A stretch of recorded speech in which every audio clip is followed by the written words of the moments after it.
coming in over Khan Yunis. This is a shot that we have shown you a lot over the past several months. Now, President Trump has sent a letter to Iran's supreme leader seeking a new deal to restrain Tehran's nuclear program, warning that otherwise military intervention might be necessary. I want to pop up this quote for you right here on your screen so you can get a better look at it. It does come from a Fox News interview that will air tomorrow. Trump says, quote, "I've written them a letter saying I hope you're going to negotiate because if we have to go in militarily, it's going to be a terrible thing." Speaking to reporters from the Oval Office Friday, the commander-in-chief did say that, quote, "We have a situation with Iran that something's going to happen very soon, very, very soon."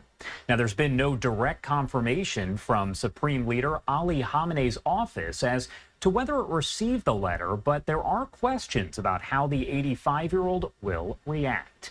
Both Israel and the U.S. have warned that they will never let Iran acquire a nuclear weapon. All of this as negotiations appear to possibly stall for the next phase of a ceasefire deal between Israel and the Hamas terror group. As always, so much to discuss here, so I do want to bring in an expert to help break it down.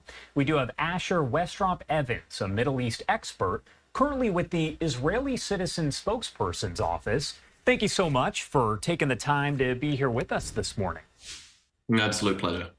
All right, so first off, I do want to ask you overall about this letter that President Trump has sent over to Ali Khamenei, of course, the supreme leader of Iran.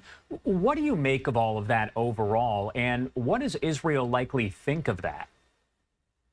Look, a key thing to remember here, as you said in your preamble there, is that it is critical that the Iranian regime not be allowed to break out to full nuclear capability. And under current frameworks and suggestions, reports suggest that we are talking about a matter of weeks now when it comes to breakout capabilities. The amount of nuclear fissile material that Iran has access to means it is simply, some estimates say, as low as 1 to 2 weeks away from the potential for full nuclear breakout capability. It cannot be allowed to reach that level. Because as we've seen in the past, in just over the last 12 months, we've already seen multiple attacks by the Iranian regime where they sent masses, hundreds of ballistic missiles towards Israel in the past. And if that were to be combined with the nuclear capability, well, we can only imagine the utter devastation and results that could be wrought across the Middle East and frankly, well beyond. So, US President Trump's letter certainly, keeping up the pressure on the Iranian regime and keeping up the understanding for Khamenei and others in Iran that the U.S. is taking this threat seriously. It is allied with Israel and will stand as a united front against any attempt for Iran to break out to full nuclear capability.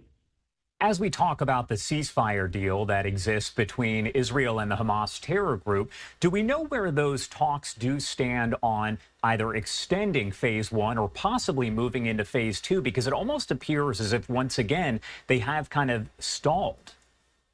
Yes, unfortunately, they have most certainly stalled. That is really the situation in which we find ourselves at the moment. As of last Saturday, the official length and duration of the phase 1 deal was completed as it was. The hostage handover, the ransom deal, as it were, of Israeli hostages in exchange for Palestinian prisoners, murderers, and the like, was completed, but getting to this phase 2 deal has remained elusive. Israel at the moment is ratcheting up the pressure, putting on all sorts of economic sanctions, halting aid, potentially halting certain infrastructure elements, water, electricity elements, to put pressure on the Hamas terror regime and let them know that this is serious and they need to come to the negotiating table.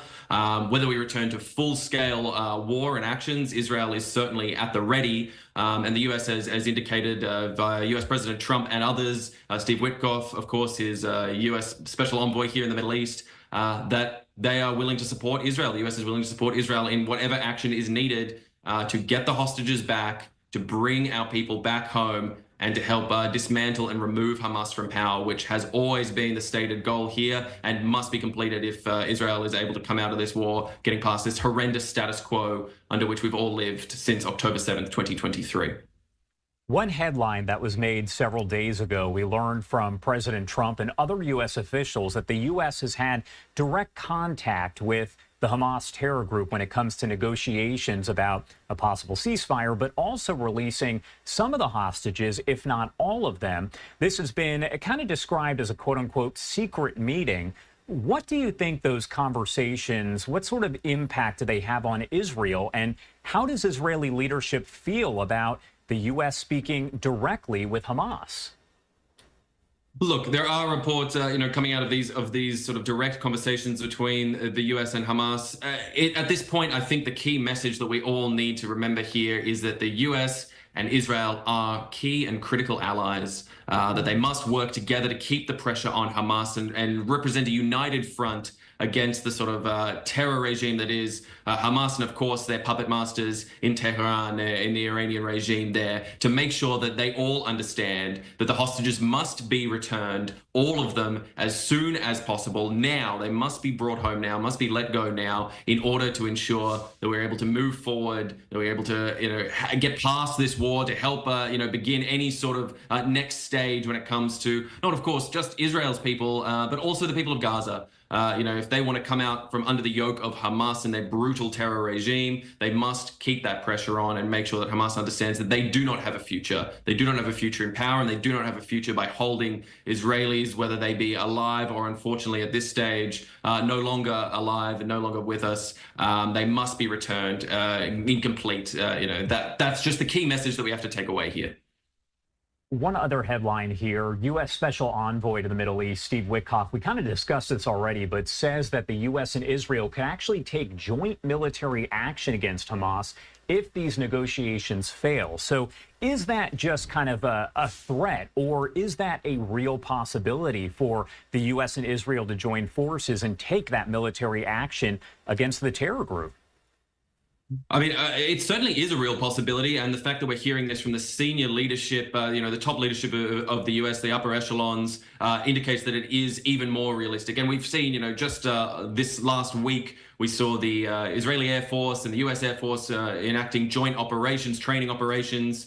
So, we know that this capability exists. We know that the militaries of both countries stand at the ready with the capability to take joint action, whether it be against Hamas, of course, whether it be against the theocratic regime in Iran. These possibilities are real and ready. And under the current administration from the U.S., we have seen that willingness to say that this could happen in the near future. Now, again, there's so many moving parts here and so many elements that remain yet to be determined whether Hamas will indeed come to the negotiating table and release the hostages, as they must do. But should that not happen, and of course, when you're making deals with the devil like Hamas, you must certainly know that the devil doesn't play fair. So it seems that Israel and the U.S. stand ready to do whatever is necessary to keep that pressure on Hamas and to let them know that if they don't come to the negotiating table, they have, to use U.S. President Trump's own words, risk all hell to pay. There are nearly 60 hostages that do remain in captivity at this point. We're talking about a handful of Americans. I do want to ask, do we know their conditions, their status at this point? Do we know how those Americans are doing? Yes, we do. So there remain 5 Americans that are being held hostage by Hamas. Unfortunately, as the situation stands right now, Omar Nutra, Itai Chen, and Gadi and Judy Hagai are known to be deceased at this point. Eden Alexander is the only American that is known to be alive up to this point, and is, of course, the key person that America is, and of course, as we all are, fighting to get back amongst that. But as Israel has always said from the beginning, we will not tolerate anyone being left behind, be they alive or murdered by Hamas.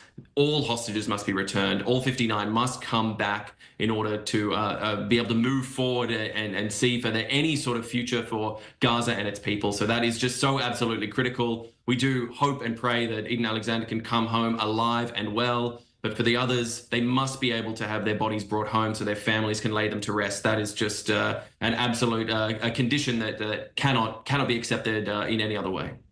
And what you're looking at are photos of American Eden Alexander, who you were just talking about. His family, his parents, are going to join us here in just a little over an hour to talk a little bit more about his story, their story, and the situation in general, as he is the only American at this point that, as you mentioned, is known to be alive. Asher Westrop Evans, thank you so much for taking the time to join us here and provide some more context on all of this. Is there anything else that you want to add here before I let you go? I just really want to add that, we've been speaking a lot about the U.S.-Israel relation here, but it's for leaders around the world and for everyone out there who's listening, who wants to see an end to this conflict, who wants to see the hostages returned and wants to see any semblance of peace. Keep the pressure on your leaderships. Let your countries know that Hamas must be pressured from all sides in order to return the hostages, to bring them back home so we can get to some sort of peace, not just for the people of Israel, but as I said, also for the people of Gaza and the wider Middle East as a whole. Asher, thank you again for taking the time to join us this morning. We appreciate it. Thank you so much.